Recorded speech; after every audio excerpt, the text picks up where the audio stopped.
Hello, I'm Michael Verney and welcome to the Irish Independent's weekly GAA Championship preview video. Delighted to be joined by Niall McIntyre this week. Niall, how are you? All good, Michael, yeah, delighted to be here. A great weekend for you to make your debut with Tip and Galway playing in an All-Ireland Senior Championship quarter-final.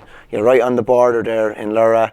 I believe you went to school in Galway. Your Uncle John played for Tip, managed Galway, long-serving sports editor with the Connacht Tribune as well, so I'd imagine there's always a good bit of interest in your household when this fixture comes up. Yeah, now that you say it, I'd say it'll be a busy week for him, definitely looking ahead to the game, but yeah, sure, growing up right at the border, we're 5 minutes from the bridge in Portumna. We'd often play them in challenge games. We all went to school with the Portumna boys, so we'd know them very well, and yeah, I suppose in a week like this you get a lot of phone calls off lads you went to school with, they're telling me this week, you know, that Galway they're on the way out of the championship and they don't have a chance, but I suppose as a Tipperary supporter you'd be a little bit wary. I know Galway were poor the last step, but there's surely something they'll lift it, I'd say, for a Tip, as they often do. Historically they've raised it a couple of gears, even years that they've been going poorly, even thinking of 2 years ago when you played them in the COVID quarter-final as well. I don't know what it is, but they seem to find another gear against G, and there's been some classic games and classic moments even in the last 20-25 years. Yeah, there have. I know around, it was 2016 when Tip won that semi-final and Bubbles got a great goal coming in off the line. That was probably the peak of it from a Tipperary perspective, but there was the year before that. I remember Shane Maloney, who actually went to school with me in Portumna, he got the winning score. So there were very tight games, and even that one in 2016, Tip were so lucky to actually win it before going on to beat Kilkenny then. And that one in 2023, that was the most recent one, and Tip were so poor that day, they'd beaten Offaly heavily the week previously, and I suppose that was the year Galway had lost the Leinster final in heartbreaking circumstances. So yeah, Tip just didn't show up that day at all. So I suppose it's the same thing again now. Limerick of a Saturday evening. So Tip, you'd be slightly worried, you know, with that having been the last time they met. They're in good form though, Tip, in fairness, and they came through Munster. You know, obviously last year was a bit of a disaster and a write-off, but this year they've been a lot more consistent. A lot of new faces coming to the fore, like Robert Doyle, Darragh McCarthy, Oisin O'Donoghue, and some of the older stagers are playing some of the best hurling of their lives as well. Yeah, I suppose it's probably the first time in Liam Cahill's reign that you really feel like they're. I suppose that year in 2023 it felt like it as well. They'd drawn with Limerick that year too, but I suppose with the young lads coming in as well, and they got the results this year after, as you said, last year was pretty disastrous, and there just seems you'd have more confidence in going to a match as a Tipperary supporter now that they have just a bit more solidity, and they also, the young lads have made a huge difference, like Darragh McCarthy and Sam O'Farrell in particular, have really stepped up, and you have the likes of John McGrath and Jason Ford, stalwarts as well, who are playing brilliant stuff as well. So you'd have I think you'd be more confident this year than you would have been in 2023 going into it, but you don't want to get too ahead of yourself either. Sounds like you're cautiously optimistic. I'd say so. I'd say cautiously optimistic, and Galway were so disappointing the last day that there's going to be they will lift it definitely. They were decent against Dublin, weren't they, in that Leinster game? So you'd have to imagine they will. They always do for Tipperary. But I suppose you would be optimistic that Tipperary just are better now than they were in 2023. When Galway's backs are to the wall, that's when you know there's probably a performance coming. I'm even thinking of 2022 quarter-final against Cork. They were terrible in the Leinster final, rallied and produced a right good victory over Cork that day. 2023 as well, as you say, ended in heartbreak in the Leinster final, and there was only ever really one team in it that evening in the Gaelic grounds, so going to be fascinating to see how that goes on Saturday again in the Gaelic grounds. The other quarter-final then, Limerick against Dublin, we don't know the jigs and reels of it, but I'd imagine, as travel aside, that Limerick are probably happy to be getting a game in Croke Park, and the likes of Adam English and Shane O'Brien, Aidan O'Connor and a few more have been exposed at this level, maybe with potentially one eye on a semi-final against Kilkenny in a couple of weeks' time. Yeah, definitely, and it sure isn't Croke Park, a place where they often do their best hurling as well. So I was only thinking that earlier in the week when it came out that it was in Croke Park. I was thinking, is it actually a good thing for Dublin that Limerick will, they'll have the wide open space of Croke Park that they often kind of let loose in and go to town in. So Yeah, I'd say like they will be. I'd say John Kiley will be delighted. Definitely, whether it's probably a difficult thing for supporters. I know the footballers are playing the following day up in Croke Park, aren't they? So that's not ideal. But I think for the team, it's ideal preparation, isn't it, for the semi-final? From a Dublin point of view, Neil O'Callaghan is a very cool and calculated fella, but I loved to see him resorting to the old GAA rhetoric of, he basically said in the closing minutes of his interview after the Kildare game that we'll be written off going into the Limerick game, and even the most cool, composed and measured fella pulls on the emotion and the stuff that'll be fired on the dressing room wall.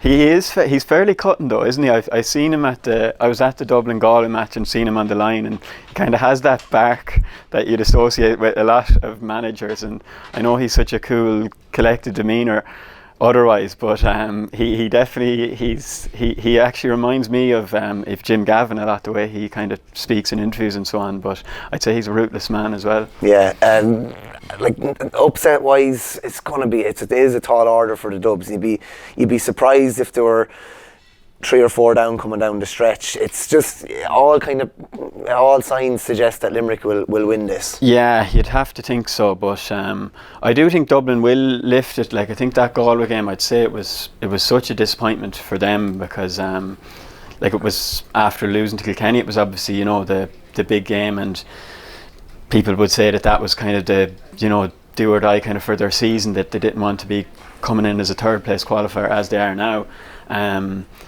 Last weekend could have been tricky against Kildare, and in fairness, they kind of blew them out of the water. Good sign, isn't it? Very like, early no on. messing around, real polished, and kind of killed any possible momentum after 20 minutes realistically. Straight away, Sharon, the 2 goals in the first 20 minutes. So I think that, I don't think it'll be as easy as people would probably, you might think, for Limerick. Like, I think Dublin will definitely come with something.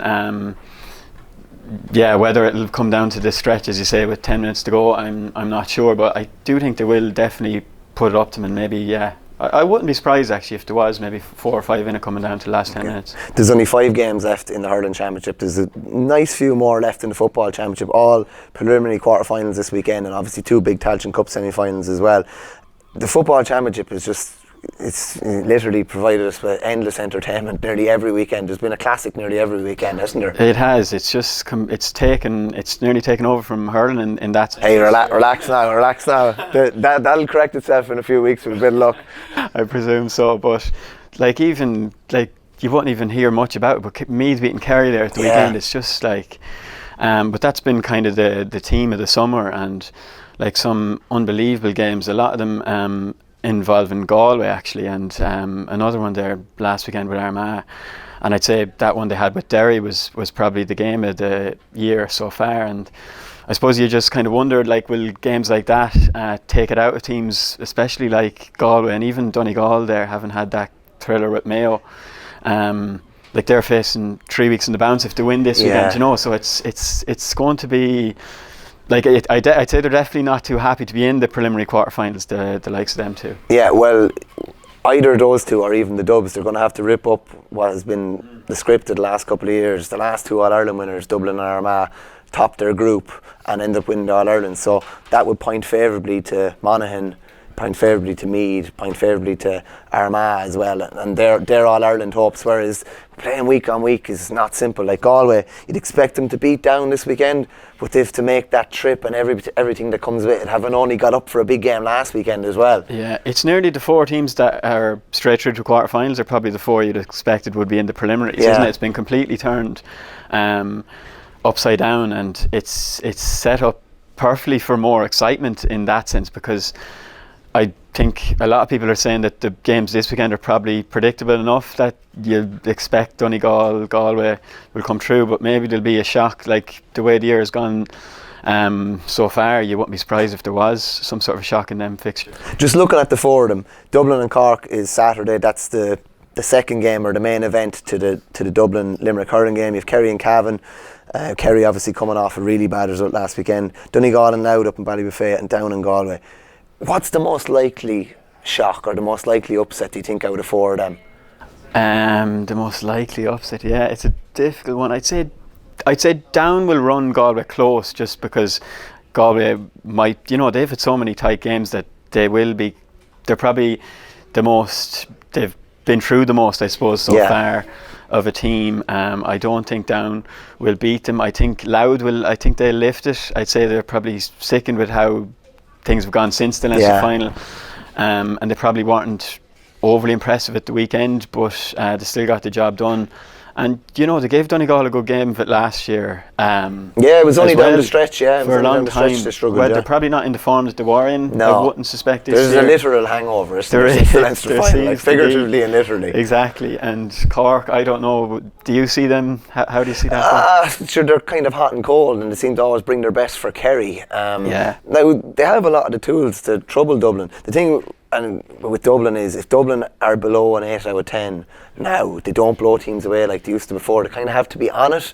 So if Cork can bring something, obviously the good win against Roscommon last weekend, I think that's the most interesting one. I would have a bugbear with the fact that that's thrown in the exact same time as Galway and Tip is thrown in the hurling, so you've potentially two of the best games of the weekend thrown in at the same time, which is not ideal. But you'd imagine there'd be one, maybe two potential shocks in the quarterfinals, but you just want games going down the stretch and for them to be interesting. But with the new rules, every game seems to be interesting now anyway.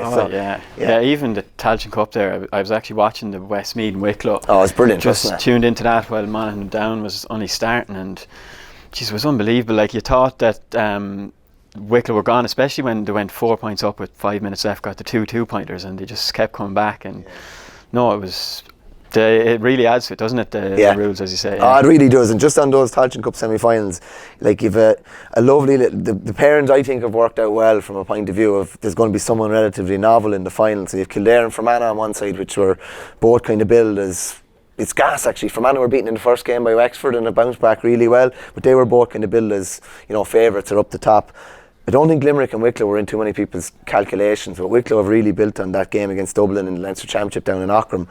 And Limerick, who hadn't won a game last year against Wicklow, and Wicklow haven't had too many Croke Park appearances, and they could have a couple in the matter of a couple of weeks now. They're two really interesting semi-finals. Definitely, yeah. And as you say, Limerick, like, they've kind of gone goal crazy since the league final. It was a 5 at the weekend, I think, against Wexford, and James Naughton has been on fire for them. And sure, Westmeath were the only Division 2 team in the Tailteann Cup, and Wicklow took them out last weekend. So no, they'd definitely be very excited for them. And I suppose it's like, you'd have to think it is Kildare's to lose, like, but that's a dangerous position for them to be in. It's a dangerous position. Now, I was in Newbridge last weekend and they fell over the line against Offaly. Right. They fell over the line. What were they up? They were 7 up with 20 to play.